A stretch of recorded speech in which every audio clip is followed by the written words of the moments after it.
Kebangkitan yang menyenangkan dan diberkati, kita sebutnya Paskah, tapi adalah hari kebangkitan. Dan fakta kalau Yesus adalah hidup, itu adalah basis dan dasar dari kekristenan. Itu adalah alasan kenapa kamu dan saya ada di sini. Amin. Dan itu adalah alasan kenapa kita merayakan, kita bersukacita dan kita bersyukur, bahkan melayani Allah dan menjalani hidup kita. Amin. Jadi, saya ingin benar-benar bersyukur kepada Allah dan bersyukur kepada Gereja Sion dan anggota-anggotanya untuk mengizinkan kita berada di sini untuk bisa beribadah kepada Allah dan memujanya. Dan saya berdoa Allah akan terus memberkati kita dan kita terus mencari hidup yang kekal di akhir zaman. Amin. Judul hari ini adalah peta yang baru. Peta baru yang Yesus berikan pada kita. Setiap orang dilahirkan dengan peta kehidupan. Setiap orang memiliki peta kehidupan yang berbeda-beda. Jadi saya ingin kalian berpikir peta kehidupan kalian. Jalan yang telah kalian jalani sejauh ini. Dan berapa banyak sisa dari peta itu dalam hidup kalian. Apa akhir dari peta itu dan jalan itu? Sepanjang jalan hidup kita, waktu hidup kita, ada banyak hal yang kadang-kadang harus, kadang-kadang bahkan tidak harus, hal-hal yang tidak harus dimasukkan ke dalam peta dan kadang-kadang memiliki tujuan yang berbeda yang kita lupakan. Kita bingung tentang tempat akhir kita, tujuan akhir kita. Jadi hari ini saat kita merayakan kebangkitan dari Tuhan kita Yesus Kristus, mari kita pikirkan dan bertanya pada diri kita, jika kebangkitan Tuhan kita Yesus Kristus ditambahkan ke dalam hidup kita, dalam peta kita, apakah itu mengubah jalan hidup kita? Apakah mengubah apapun di dalam peta kita, orientasinya? Kalau belum, saya berdoa kalau kamu dan saya menerima peta yang baru yang Tuhan kita Yesus Kristus berikan pada kita. Kebangkitan Yesus memberi kita peta baru bagi pikiran, bagi kepada hati kita, pemikiran kita, kehidupan kita, dan bahkan arah hidup kita. Apakah kita tersesat kadang-kadang? Merasa tersesat? Apakah kita pikir, oh, saya ada di mana di peta ini? Tapi saya berdoa kebangkitan Tuhan kita Yesus Kristus, dengan kata lain kehidupan baru yang diberikan pada kita, akan menunjukkan kepada kita di mana kita sekarang dan mengklarifikasikan ke arah mana kita harus pergi. Kadang-kadang mimpi kita bahkan tidak bisa berpikir atau merencanakan apapun lebih jauh dari umur kita yang 70, 80, atau 90, karena kita pikir itu adalah akhir dari hidup kita. Kadang-kadang kita bahkan tidak bisa berpikir tempat di peta itu yang pergi lebih jauh dari umur 70, 80, atau 90, atau 100. Di masa lalu, sebelum mereka memiliki peta untuk laut, mereka tidak memiliki sistem navigasi. Mereka biasanya mengarungi perahu dan kapal mereka di sepanjang pantai, cukup dekat untuk bisa melihat daratan. Di zaman yang sangat-sangat dahulu kala, kamu bisa bayangkan kamu ingin pergi ke Amerika, tapi kamu harus berlayar sepanjang garis pantai. Bagaimana kamu melakukannya? Kamu tidak bisa pergi jauh ke tengah laut, karena mereka pikir, oh, horizonnya itu adalah akhir dari bumi ini. Apa yang kamu bisa lihat di akhir horizon itu akan langsung jatuh. Kenapa? Karena peta mereka terlalu kecil atau terlalu singkat. Peta mereka tidak cukup jelas. Mereka pikir setelah horizon itu sudah tidak ada tanah lagi, tidak ada laut lagi. Sama seperti itu, kita berpikir akhir dari hidup kita, akhir hidup saya, itulah akhir horizon itu, dan setelah itu tidak ada lagi. Jadi kita mencoba berlayar hidup kita sepanjang garis pantai di mana kita bisa melihat daratan. Kita mencoba untuk terus terikat pada dunia ini dan kita berpegang pada hal-hal yang kelihatan di dunia ini dan kita tidak bisa berlayar atau mengarungi cukup jauh ke lautan untuk pergi ke surga yang kita ingin nih. Kenapa? Karena peta kita terlalu kecil juga. Saat kita bertambah dewasa, lewati SD, SMP, SMA, dan, kuliah dan akhirnya masuk ke dunia kerja dan masyarakat, IQ dan EQ kita juga berkembang. Dan saat kita melakukannya, kita semakin tua dan semakin dewasa, kita bisa melihat hal-hal yang lebih banyak lagi. Sudut pandang kita menjadi lebih luas, kita bisa melihat lebih jauh.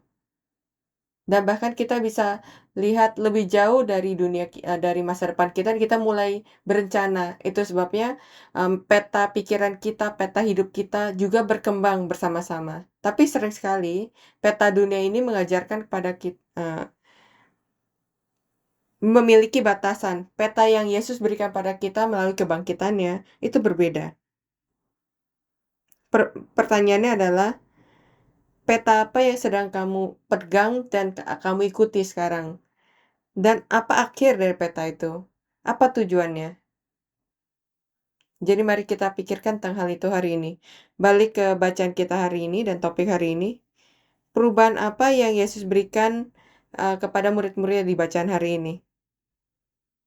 Perempuan itu pergi ke makam dan tidak bisa menemukan tubuh.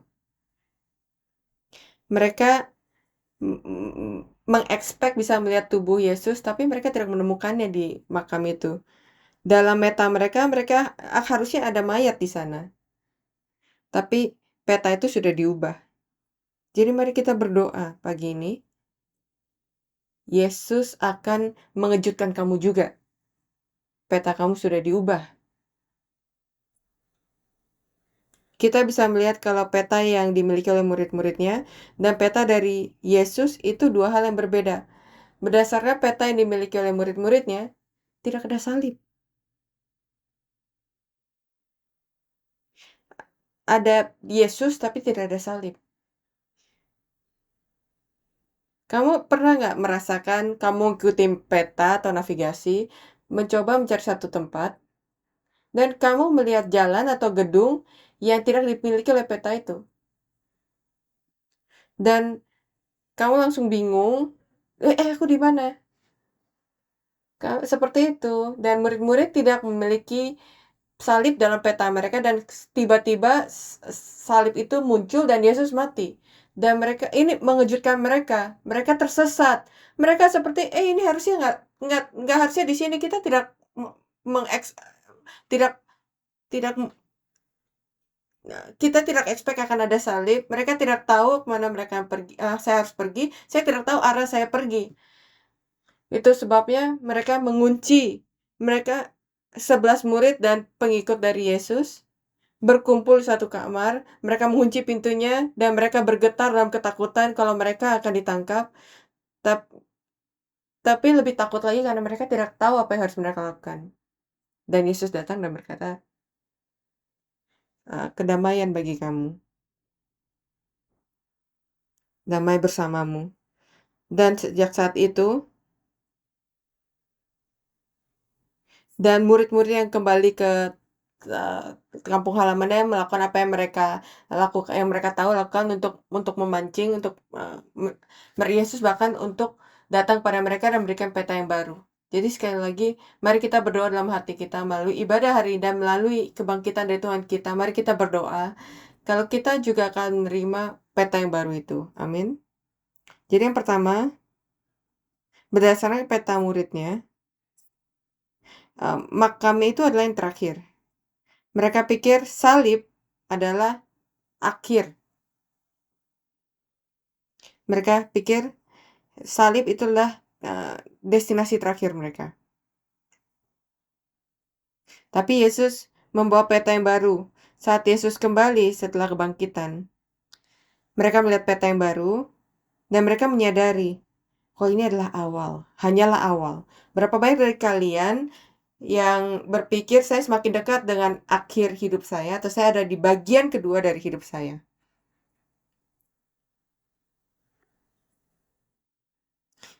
Saya bisa kasih tahu, kalau kamu menerima kebangkitan dari Tuhan kita Yesus Kristus, ini akan menjadi awal dari hidup kamu. dari hidup kamu yang baru.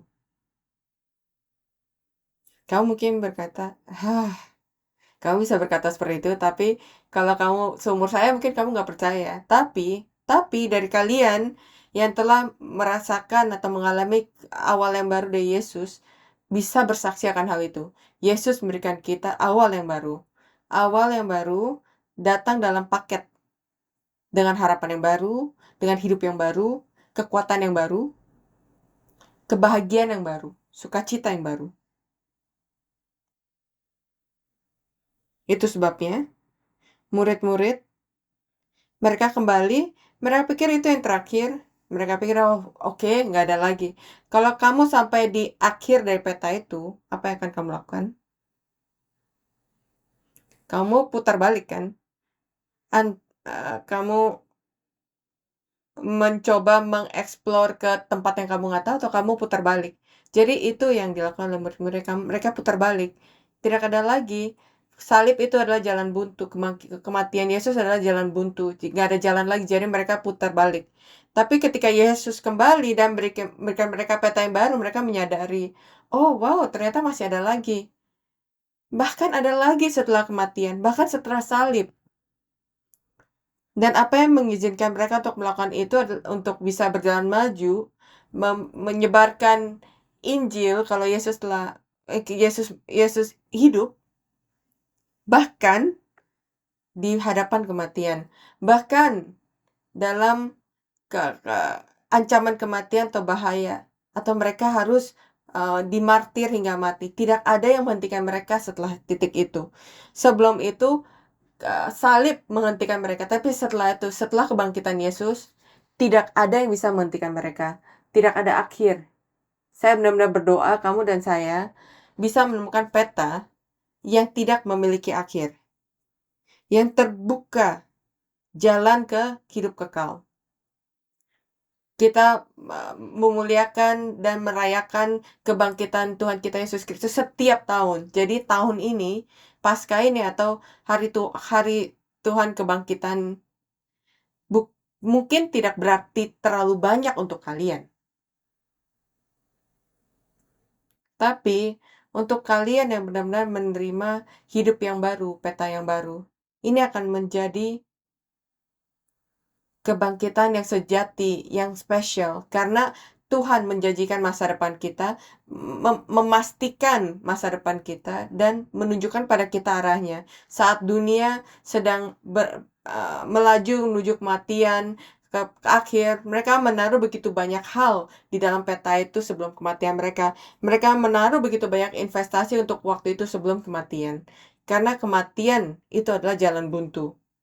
Tapi untuk mereka yang memiliki peta yang baru, hidup mereka akan berubah. Karena sekarang kita tidak harus berhenti berinvestasi ke umur 70, 80, 100. Kita bisa mulai berinvestasi untuk waktu di setelah itu. Apakah ada perbedaan dalam hidup kamu? Saya bertanya kepada anggota gereja, kepada mereka yang kalian yang telah menjadi Kristen untuk waktu yang lama, apakah hidup kita telah diubah? Atau apakah kita hanya mengakui, oh Yesus telah bangkit, itu makanya saya orang Kristen, tapi hidup saya belum berubah?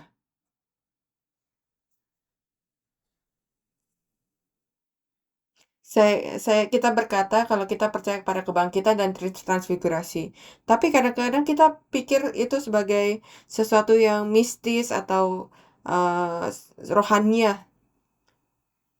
Apa yang kamu pikirkan tentang surga? Apa yang kamu pikir tentang surga? Apakah itu tempat kamu atau sesuatu yang terlalu jauh?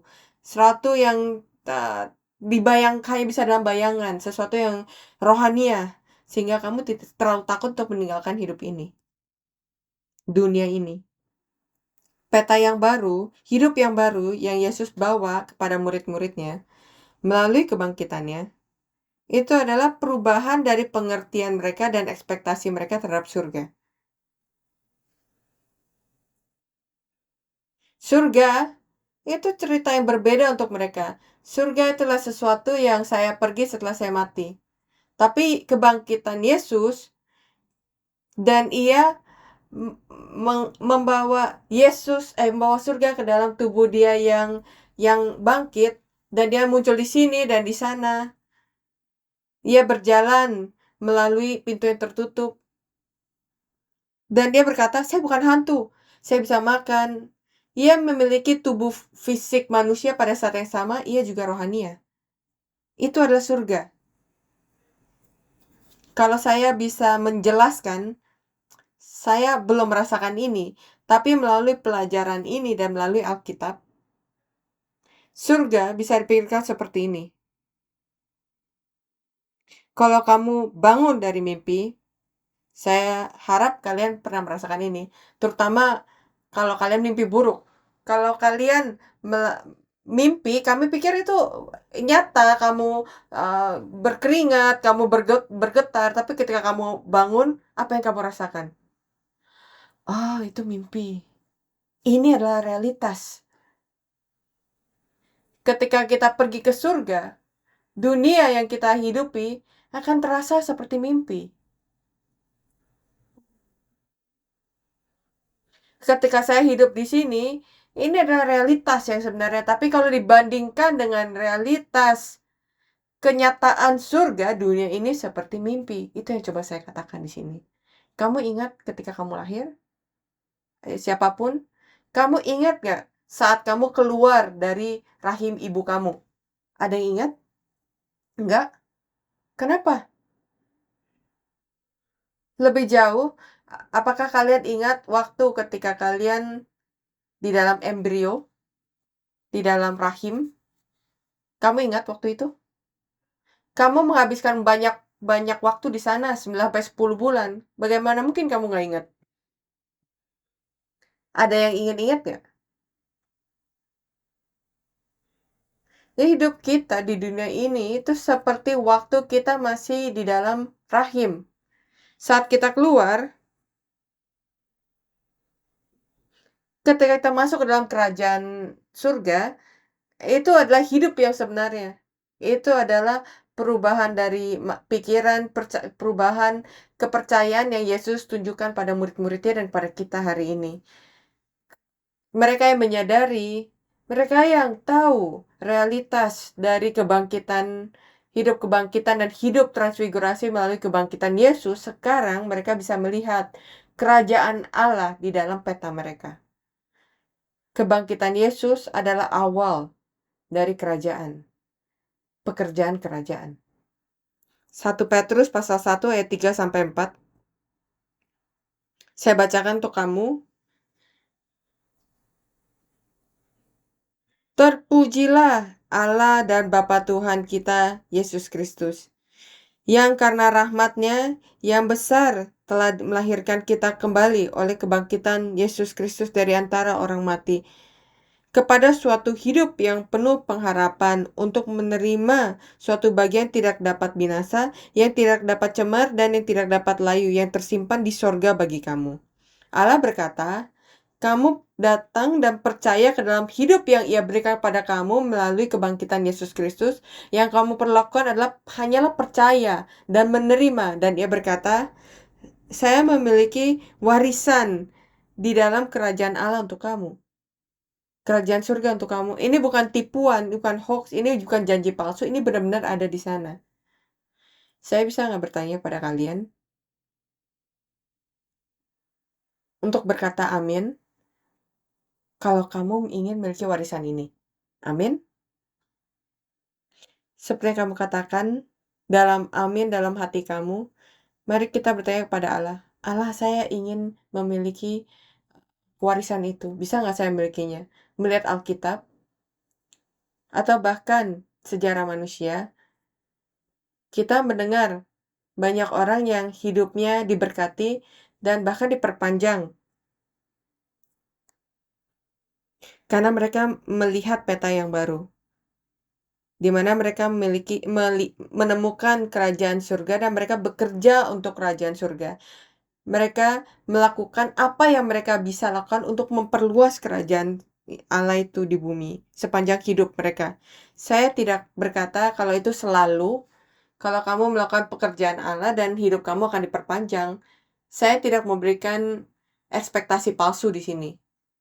Tapi kita bisa pikirkan orang-orang seperti Abraham atau Ayub atau Rockefeller.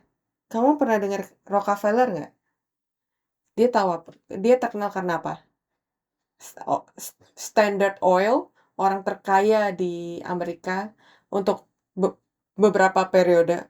Rockefeller, waktu ia memperoleh $1 juta pertamanya, itu kapan? Sekitar 100 tahun yang lalu, $1 juta pada waktu itu artinya lebih banyak daripada $1 juta sekarang kan?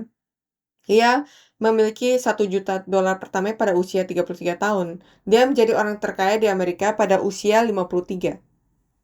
Ketika ia tumbuh di keluarga miskin, ia menjadi dia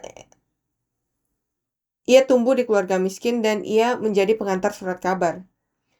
Dan gaji mingguan dia itu adalah $1,5. Ia membawa uang gaji mingguan pertamanya dan ia berikan pada ibunya. Dan ibunya berkata, saya yakin Allah akan sangat senang jika kamu memberikan persepuluhan dari penghasilan itu. Jadi, ia mulai memberikan perpuluhan.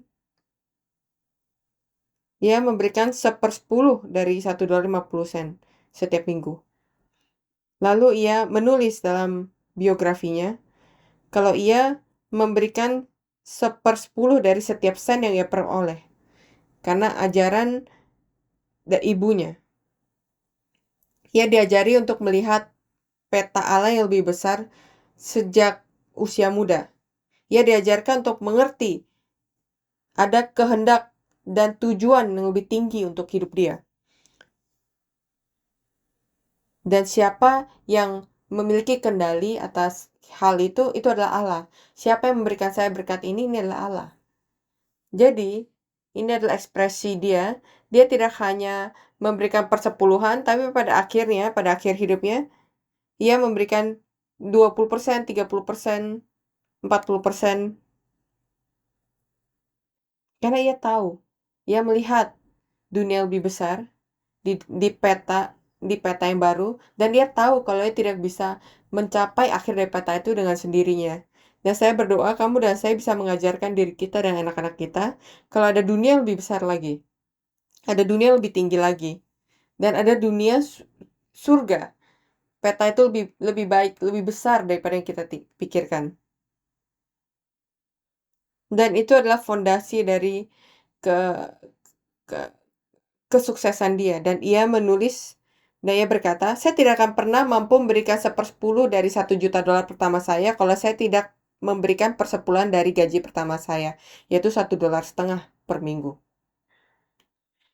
Dan belakangan dia diagnosis mengidap penyakit langka yang disebut alopecia, yang menyebabkan rambutnya rontok dan kulitnya mengerut dan layu. Para dokter memberitahu dia kalau dia maksimum punya 1 tahun untuk hidup. Sebagai orang yang percaya, ia mulai mempersiapkan diri untuk mengakhiri hidupnya. Ia sudah mempersiapkan untuk menerima kematiannya. Jadi dia mulai berpikir bagaimana menurunkan warisannya dan mencari penerus dari perusahaannya dan seterusnya. Tapi saat itu ia membaca 1 Timotius pasal 6 ayat 10. Dikatakan karena akar segala kejahatan ialah cinta uang. Sebab oleh memburu uanglah beberapa orang telah menyimpang dari iman dan menyiksa dirinya dengan berbagai-bagai duka. Ia berpikir akan hal ini dan menyadari, walaupun saya memberikan persepuluhan dan saya menyebut saya orang Kristen, mungkin saya memiliki cinta kepada uang ini lebih besar daripada cinta saya kepada Allah. Apa yang telah saya lakukan untuk kerajaan Allah? Saya berkata saya ingin ke surga dan akan melakukan pekerjaan Allah, tapi apa yang telah saya lakukan? Dan ia berdoa, Allah, sampai kematian saya tidak tahu kapan saya akan melakukan pekerjaanmu. Dan ia mulai membentuk research center untuk, pengobatan untuk menyelamatkan manusia, penisilin dan hal-hal lainnya. Dan dia juga melakukan pekerjaan misi untuk, pekerjaan kerajaan untuk memperluas Injil dan menyelamatkan nyawa manusia. Dan akhirnya, kamu ingat umur 53 tahun dia siap untuk mati. Kamu tahu kapan dia mati? 54? Ia mati di usia 98 tahun. Kamu mungkin pikir, kebetulan. Tapi saya percaya, sesuai dengan iman dia, ini tidak ada bedanya 54 atau 98. Ia menyadari tujuan hidup dia. Ia menyadari bagaimana mencapai akhir dari petanya itu. Hanya mereka yang memiliki berkat kebangkitan Allah bisa melakukan ini dengan sukacita dan syukur. Saat kita memiliki peta yang baru itu, sebelum saya mungkin melakukan pekerjaan Allah dan berpikir, pengorbanan apa yang saya lakukan? Saya mungkin melayani di gereja atau memberikan persembahan berpikir, oh rugi ya, atau saya memberikan terlalu banyak, atau saya memberikan waktu saya. Tapi setelah kita menerima peta yang baru, kita menyadari dan kita bisa melakukan pekerjaan. Bahkan ketika orang-orang tidak mengenal saya, kita bisa melakukan pekerjaan ini karena saya bersyukur. Karena saya tahu saya harus mencapai akhir dari peta itu. Karena tujuannya berbeda. Caranya berbeda. Sikapnya itu berbeda. Dan saya percaya akan ada sukacita yang lebih besar dalam hidup kita. Yang kedua, peta para murid tidak memiliki kemajuan, tapi hanya mengalami kemunduran atau regresi. Ada batasan pada peta mereka karena mereka takut pada orang lain. Dan mereka menjadi standar, mereka membuat penilaian. Kalau ini tidak menyenangkan untuk saya atau tidak nyaman untuk saya, itu berbahaya untuk kesehatan saya atau hidup saya. Jadi mereka tidak bisa berjalan maju. Satu-satunya cara adalah untuk berjalan mundur. Karena tidak ada tempat untuk input dari Allah. Itu sebabnya mereka kembali ke kampung halaman mereka, pekerjaan lama mereka, hidup mereka yang lama. Sama seperti orang-orang Israel di padang gurun. Kita ingin kembali ke Mesir. Mereka yang tidak memiliki kebangkitan yang sejati dalam hidup mereka, kebangkitan Tuhan di dalam hidup mereka. Satu-satunya cara untuk mereka pergi adalah dengan kemunduran, kembali ke Mesir. Tapi setelah mereka menerima peta yang baru dari Yesus, satu-satunya cara untuk mereka pergi itu jalan maju. Karena di belakang mereka itu adalah salib. Mereka tidak ingin kembali ke salib. Satu-satunya cara untuk mereka pergi adalah maju. Yesus memberikan mereka keberanian untuk berjalan maju, alasan untuk berjalan maju. Bahkan ada bahaya, ada persekusi, ada kematian menunggu mereka di depan mereka. Mereka berjalan maju. Kamu ingat Rasul Paulus? Orang berkata, "Hei, kalau kamu pergi ke kota itu, ke Yerusalem, mereka membunuh kamu." Bersama dengan Yesus. Tapi mereka berkata, "Nggak apa-apa. Saya pergi maju karena saya memiliki pekerjaan ini. Yang Allah kami, Bapa kami berikan pada saya." Yohanes pasal 21 ayat 3 dan berikutnya, para murid kembali ke kehidupan lama mereka. Pekerjaan lama mereka. Tapi lihat bagaimana Yesus datang. Jadi walaupun kamu jalan mundur, jangan khawatir. Allah menunggu kamu di sana. Yesus menunggu kamu di sana. Dan ia berkata, mari berjalan maju sekarang. Aku di sini. Kamu siap untuk berjalan maju dengan Yesus? Apa kamu siap untuk berjalan maju dalam hidup kamu?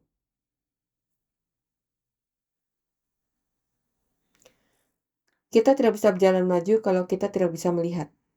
Pada saat kita melihat kerajaan surga depan kita, maka kita bisa maju. Jadi mari kita bertanya pada Allah. Allah berikan kami peta yang bisa menunjukkan pada kami jalan kemana kita harus pergi. Yang bisa menunjukkan pada saya kerajaan surga. Pada saat gelap, kita tahu direksinya, dan pada saat kita, meng menghantam sesuatu atau tersandung sesuatu karena kita tidak bisa lihat, kita takut dan kita ragu-ragu dan kita berkata, "Allah, saya tidak bisa maju lagi karena saya tidak bisa lihat, saya tidak tahu. Saya tidak tahu apa yang depan saya, masalah apa yang depan saya."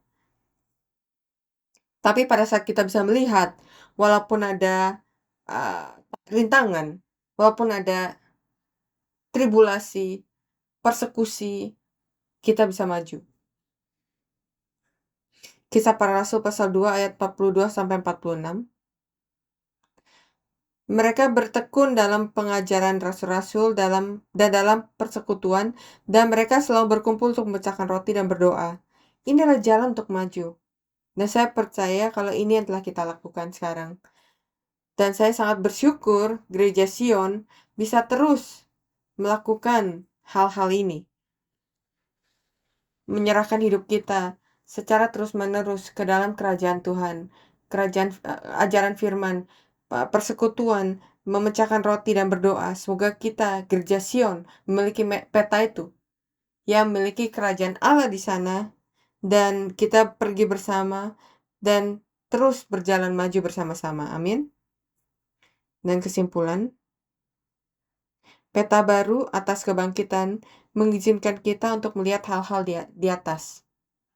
Peta bukan hanya hal-hal dunia ini. Peta baru ini akan mengarahkan kita kepada hal-hal di atas. Dan hal-hal di atas bukan hanya saat kita mati atau ketika dunia itu berakhir.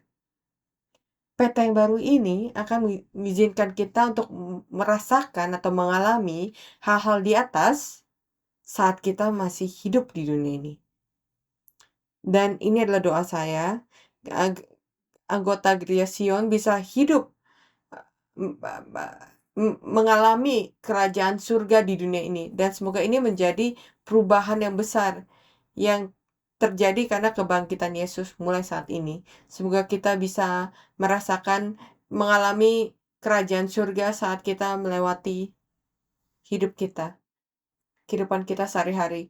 Mari kita baca Kolose pasal 3 ayat 1-4. Kolose pasal 3 ayat 1-4. Ini adalah bacaan terakhir kita. Mari kita baca bersama-sama dalam satu suara. Siap? Mulai.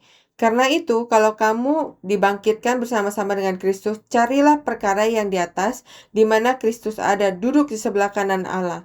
Pikirkanlah perkara yang di atas, bukan yang di bumi, sebab kamu telah mati dan hidupmu tersembunyi bersama dengan Kristus di dalam Allah.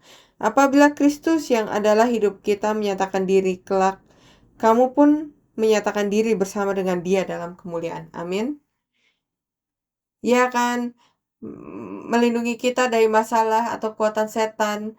Bukan berarti kita tidak memiliki masalah, bukan berarti kita tidak memiliki tantangan dalam hidup. Tapi ingat, kalau Ia menjaga kamu, melindungi kamu, sampai kemuliaan akhir ditunjukkan, dan Ia akan menunjukkan kita juga. Sampai saat itu, semoga kamu menikmati berkat surga dalam hidup kamu. Apakah kita harus bersyukur pada Allah untuk kebangkitan Tuhan kita Yesus Kristus? Mari kita berdoa. Allah Bapa di surga, kami bersyukur karena Engkau memberikan kita hidup yang baru melalui kebangkitan Yesus Kristus. Kami bersyukur atas peta baru yang yang telah Kau berikan. Bantu kami bisa melihat kerajaan surga. Semoga kita bisa senang dan menemukan sukacita dan bisa menemukan alasan untuk hidup. Bapa, kami bersyukur atas kasih karunia-Mu. Terima kasih atas firman-Mu. Dan kami berdoa Engkau terus menjaga kami, melindungi kami, berjalan sama dengan kami, berjalan maju dengan-Mu. Terima kasih atas kasih karunia-Mu dalam nama Yesus Kristus. Kami berdoa dengan penuh rasa syukur. Amin. Mari kita berikan syukur pada Allah.